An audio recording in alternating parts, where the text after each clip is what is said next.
আসসালামু আলাইকুম।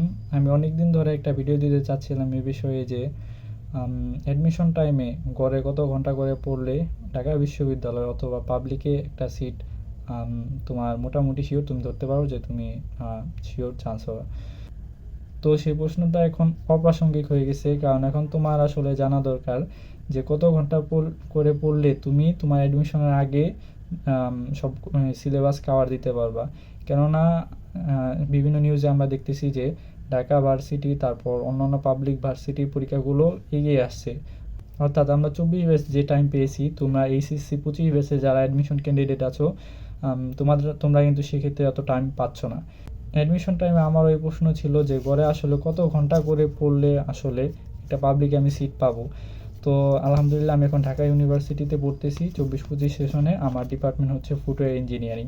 তো আমি নিজের ওপর একটা বলতে পারো এক্সপেরিমেন্টের মতো কিছু করেছিলাম, যেখানে আমি নোট করেছিলাম যে আমি প্রতিদিন কতক্ষণ করে পড়ি, প্লাস সেটা আমি একটা নির্দিষ্ট টাইম পর্যন্ত করার পর সেটা একটা গড় বের করেছিলাম। তো ভিডিওতে ওটাও তোমাদের সাথে শেয়ার করব এবং কিছু পরামর্শ থাকবে তোমাদের জন্য, যারা তোমরা এখন টেনশনে আসো হঠাৎ করে যে ঢাকা ইউনিভার্সিটির পরীক্ষা আগামী 2 মাসের মধ্যে হয়ে যাবে। তো তোমাদের হয়তো কোচিং সেন্টারেও কমপ্লিট হবে না, তুমি নিজে নিজে বা কীভাবে অথবা কোচিং সেন্টারের সাথে কীভাবে কোপ আপ করতে পারো। শুরুতে আমি নিজের এক্সপিরিয়েন্সের কথা শেয়ার করতে চাই যে আমি কত ঘন্টা করে পড়েছিলাম এবং এটা প্রুফ সহ তোমাদেরকে দেখাতে চাই। তোমরা স্ক্রিনে অলরেডি দেখতে পাচ্ছ যে আমি গড়ে অ্যাভারেজে 6.5 ঘন্টা করে পড়েছিলাম, বা 6 ঘন্টা 30 মিনিট করে পড়েছিলাম। এখানে আমার সব কিছু বন্ধ ছুটি সব কিছু মিলিয়ে আমি একটা ওভারঅল হিসাব নিয়েছিলাম। তো আশা করি এটা তোমাদের হেল্প করবে। তো তোমাদের মাথায় এখন প্রশ্ন ঘুরপাক খাচ্ছে যে কতক্ষণ করে পড়লে ভাইয়া কাভার হবে, বা কত ঘন্টা করে দৈনিক পড়লে আমার সিলেবাসটা কাভার হবে ভাইয়া। তোমরা যারা অ্যাডমিশন ক্যান্ডিডেট আছো তাদের ব্যাচকে আমি 3টা ক্যাটাগরিতে ভাগ করতে চাই। তো তোমরা দেখবা তোমরা কোন ক্যাটাগরিতে থাকো এবং সেই অনুযায়ী তোমার কত ঘন্টা পড়া উচিত সে সম্পর্কে তোমাদের আমি একটি ধারণা দিতে চাই। তো আমি প্রথম ক্যাটাগরিতে রাখবো যারা এইচএসসিতে সম্পূর্ণ সিলেবাস শেষ দিয়ে এসেছো এবং এইচএসসিতে তোমাদের যথেষ্ট মোটামুটি কনফিডেন্স আছে যে এইচএসসি রেজাল্ট তোমার ভালো হবে। তো তোমরা ফার্স্ট ক্যাটাগরি। সেকেন্ড ক্যাটাগরি যারা এখনও শিওর না তোমার এইচএসসি রেজাল্ট কেমন হবে এবং এইচএসসিতে তোমার হয়তো দুই একটা কঠিন চ্যাপ্টার, অর্গানিক বলতে পারো, স্থিতিবিদ্যা বলতে পারো, গতিবিদ্যা বলতে পারো, ইন্টিগ্রেশন বলতে পারো, এরকম 2-1টা অধ্যায় একটু বাকি আছে অথবা কিছু কিছু টপিক বাকি আছে, কিন্তু মোটামুটি তোমরা ওভারঅল আশা রাখো যে ইনশাল্লাহ A+ আসবে। এবং থার্ড ক্যাটাগরি যারা আসলে এখন পর্যন্ত মানে শিওর না এইচএসসি রেজাল্ট কীরকম হবে এবং অনেক টপিক বাদ আছে, তো এরা হচ্ছে থার্ড ক্যাটাগরি।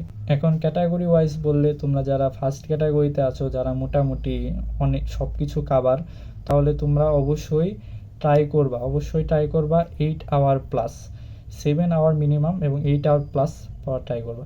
এবং যারা সেকেন্ড ক্যাটাগরি আছো অর্থাৎ আমার নিজের ক্যাটাগরি, তো তোমরা চেষ্টা করবা, এখন যেহেতু তোমাদের অবশ্যই অ্যাডমিশন একটু কম সময় পাচ্ছ, তো তোমরা অবশ্যই চেষ্টা করবা 9 আওয়ার প্লাস পড়ার ট্রাই করবা। এবং যারা থার্ড ক্যাটাগরি আছো যাদের অনেকগুলো টপিক এখনও প্রবলেম, তোমরা অবশ্যই 10 আওয়ার প্লাস পড়ার ট্রাই করবা।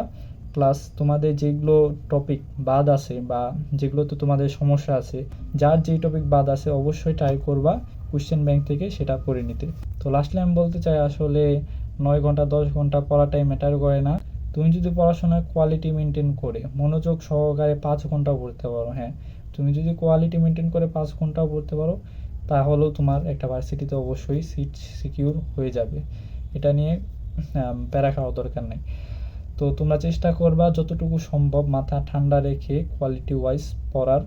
এবং তোমাদের ভার্সিটি যে পরীক্ষা, যে প্রথম তোমাদের অ্যাডমিশনের প্রথম যে ভার্সিটি পরীক্ষা, যে ভার্সিটি প্রিপারেশন নিচ্ছ তার ভার্সিটি, যে ইঞ্জিনিয়ারিং প্রিপারেশন নিচ্ছ তার ইঞ্জিনিয়ারিং, প্রথম যে ভার্সিটি পরীক্ষা হবে সেটাকে ডেডলাইন হিসাবে ধরে তার মিনিমাম 10 দিন আগে সবগুলো শেষ দেওয়ার, মিনিমাম 2-3 বার রিভিশন সহ। আমার ভিডিওটা করার উদ্দেশ্য ছিল তোমাদের সাথে আমার রিয়েল লাইফ এক্সপেরিমেন্ট শেয়ার করা, প্লাস তোমাদেরকে হালকা একটু গাইডলাইন দেওয়া, যেহেতু আমি ফেজটা অলরেডি পার করে আসছি।